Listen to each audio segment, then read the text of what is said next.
Good afternoon. I think this is a process that's running completely as it should. It's being headed by the Deputy Attorney General, and the Attorney General, as we've noted in the past, the FBI Director reports to the Deputy Attorney General. They continue to move through a series of highly qualified candidates, and it's, obviously this is a huge priority for the President to make sure that we have someone that has the ability to administer the proper leadership. Way forward, but I'm not going to get ahead of that discussion at this point. Thanks so much, Sean. I think there's frankly no need for a special prosecutor. We've discussed this before. You have two Senate committees that are looking into this. The FBI is conducting their own review. And I think if you even look at what Acting Director McCabe said last week, he made it very clear that they have the resources that they need and that the work continues.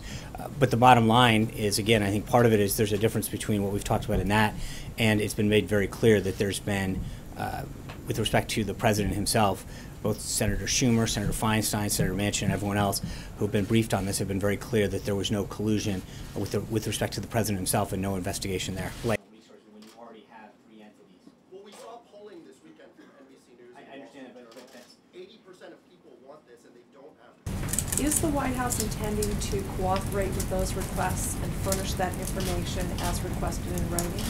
I think I made it clear last week that the President has nothing further on that. Hunter. Wait, Sean. Does that mean that the President will deny I think that I said, I was very clear that the President would have nothing further on that last week. Describing a situation in which the President would defy the legislative branch's request. That's what you're saying. Alexis, I made it clear what the President's position is on that issue.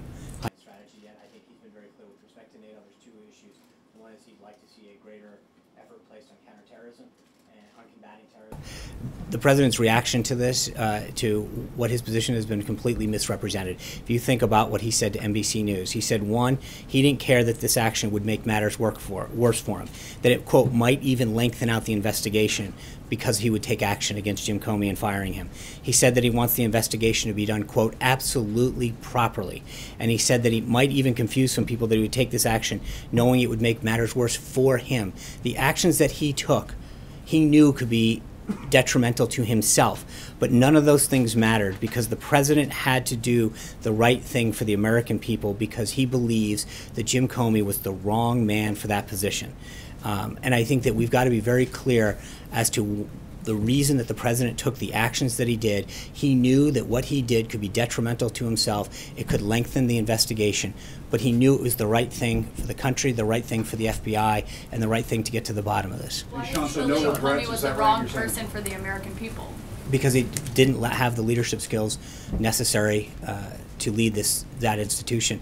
And as he said in the statement at the time, the FBI is the crown jewel of law enforcement, and they deserve a leader that can properly lead the institution. Thank you guys very much. I'll see you tomorrow. Thank you.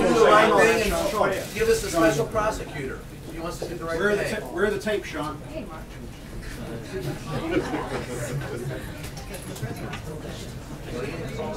Yeah,